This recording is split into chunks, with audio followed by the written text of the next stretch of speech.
Hey everybody, and welcome to Ladies Lounge Special. I'm Sakina. Maybe you remember me from a previous Ladies Lounge special that we did with Ghana. Today we are here with another Ladies Lounge special, and I'm joined with a couple more ladies as my hosts, and we have Tafara and Kalisha. Hey ladies. Hi. How are you both? Doing Very well, thank you. Now you both have been on Ladies Lounge before, haven't you? Yes. Please remind us what shows you've been on, Kalisha. Shows this one. Yeah. Okay. Well, the episode that I was on pretty much surrounded men moving in with women. And yeah, that was not happening. It should never happen. That's just my opinion anyway. But yeah, that was what I was on. Yeah. And Tafara, what about you? So the Ladies Lounge special that I was on was the Zimbabwean Ladies special.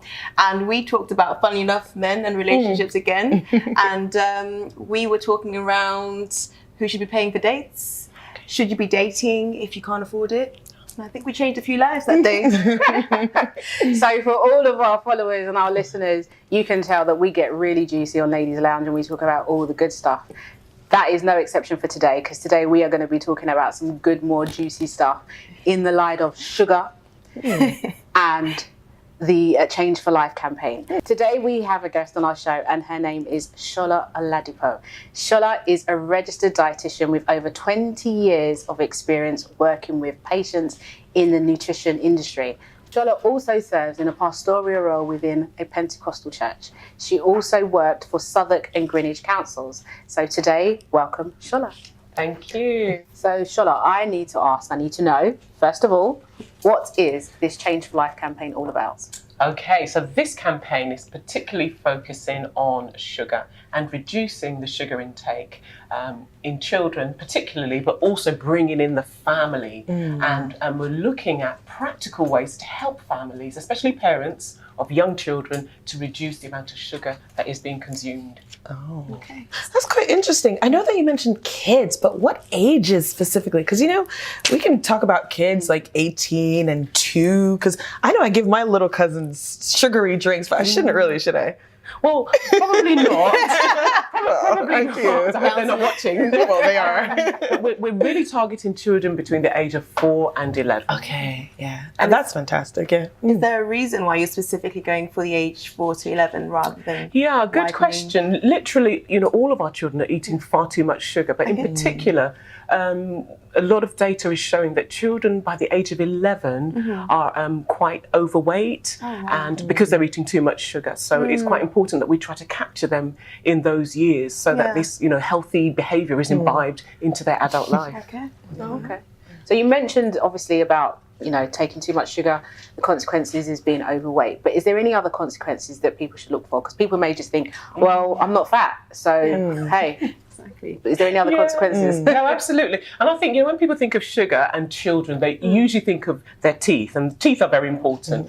However, there are other sort of unseen consequences apart from eating too much sugar and being overweight or obese. We're seeing more and more children with type 2 diabetes, which is quite a serious condition, and which can cause heart disease. So heart disease is seen in younger and younger people, and also some cancer. So it's quite serious stuff. God. No, of course. Like, it sounds really serious. But my question is, where are these kids getting the sugar from? Sometimes it's not as obvious. So you know, when we talk about sugar, people imagine like kids are just there, you know, eating, you know, teaspoons of sugar, but it's often hidden in everyday foods, and that's probably why people are missing it sometimes. So think about what Change for Life have done is they've honed in on 3 main foods that children eat a lot of. So cereals, so the really sugary cereals, so that's where they're getting it from. And if you imagine, you know, a bowl of a sugary cereal is literally like eating, you know, teaspoons of sugar. And then think about drinks, you know, sugary drinks. Children are getting a lot of sugar from sugary drinks. And then the other place children are getting their sugar from tends to be like desserts, particularly like, you know, the yogurts, these sort of, you know, the split pots that have the yogurt on one side and then the sweet. I like those. On the other side. So, you know, Change for Life has actually identified those 3 areas, but obviously there are other areas like cakes and biscuits, but they're targeting these because these are things that can actually be changed. How much sugar would you say then our children are consuming in those yogurts and you know, drinks and such? It's quite, the figures are quite staggering actually. So imagine a 10-year-old in the UK. The research is showing us that some 10-year-olds have actually eaten about 18 years worth of sugar. So by the time they're leaving primary school, they've eaten so much sugar. And this is about 2,800 sugar cubes in a year. So a heck of a lot, far too much. That's too much for a child. Way Absolutely. too much. Change for Life is actually bringing the community and starting with the family. And what Change for Life is helping families to do is to just make what we call simple swaps. So remember I've mentioned those 3 main categories. Yes. So really sugary cereals. Yep. So imagine, there's some of those sugary cereal. A box of sugary cereal has about 50 cubes of sugar in it. Oh, wow. That's a lot. And imagine that, some children like to put extra, I know mine do, and if they're watching, guys, you better stop it. Imagine just by changing that to a lower sugar version, already we're cutting down the amount of sugar they're having. So we can do that change. And also things like, instead of having the high sugar drinks, having the what they call diet drinks or lower sugar drinks. And the same thing with the yogurts. The split pot yogurts can be quite sweet. Having the diet versions or the lower sugar versions. Yeah. Now, I heard earlier in your introduction that you're involved in the Pentecostal church. I absolutely love that because I lead praise and worship at my church, but I also run the kids choir. And again, I am guilty of bribing them with sugar. I'm social worker. I kid you not. If they perform well, I do give them a treat. So I know I'm guilty of that, but. And how we're relating it to the church, because we have a sense of community, especially in the Afro-Caribbean community. Church is quite central. Have you been able to incorporate churches in this campaign?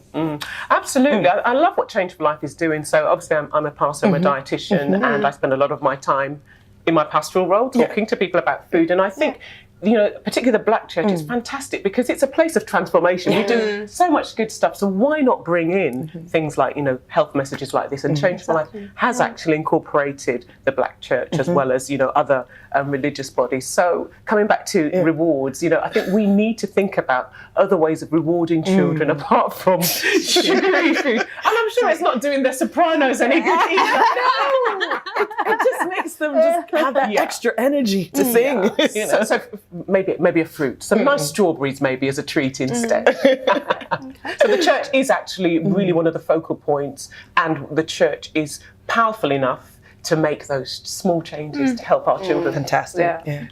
Awesome. But how can we also apply this in modern day, for instance? A lot of us, as we're all sitting here, we're from an Afro-Caribbean background, and a lot of the foods that probably mentioned, like the yogurts and stuff like that, probably don't apply to our diet. What is there other things that we can look for in our Afro-Caribbean diet that we can actually replace or reduce that have a high sugar content that we shouldn't be taking in?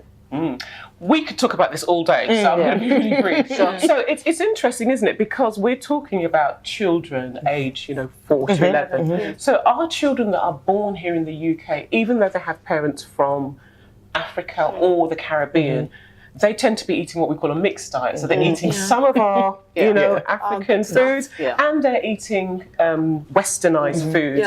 In both camps, I think the sugar is different. So you're right, in the sort of Western diet, it's like the cereals and, the drinks and the desserts. In our African diet, we don't tend to be a culture that has a dinner then a pudding. But our sugar is often in a lot of our sugary drinks. So if you think about some of the drinks that we have a lot of time in our celebrations, we have a lot of the canned drinks, so canned cola drinks.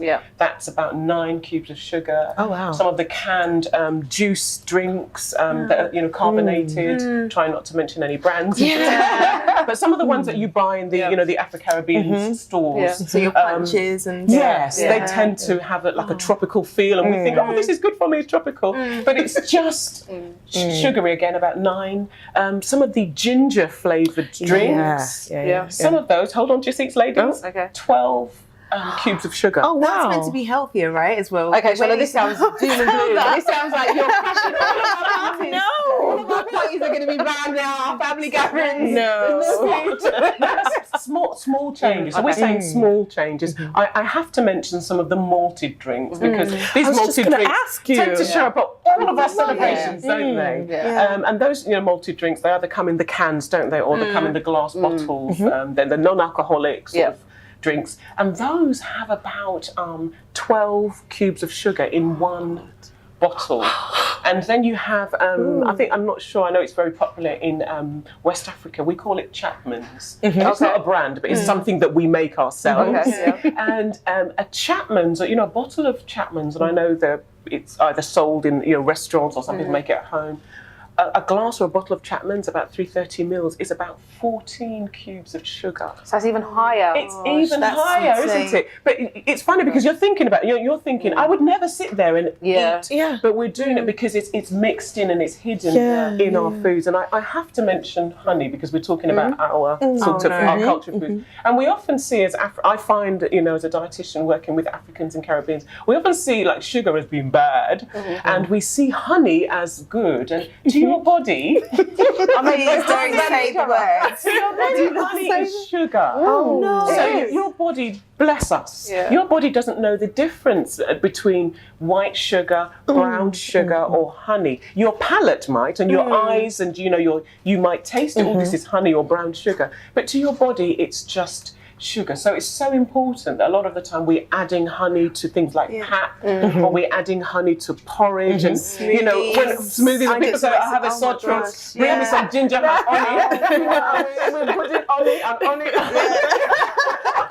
And we just need to think about the amount. So we're not, the campaign isn't say don't have. What the campaign is saying is let's make healthy swaps where we can. And you're rightly so, in our culture, sometimes there aren't any swaps. So what we're saying is reduce those considerably.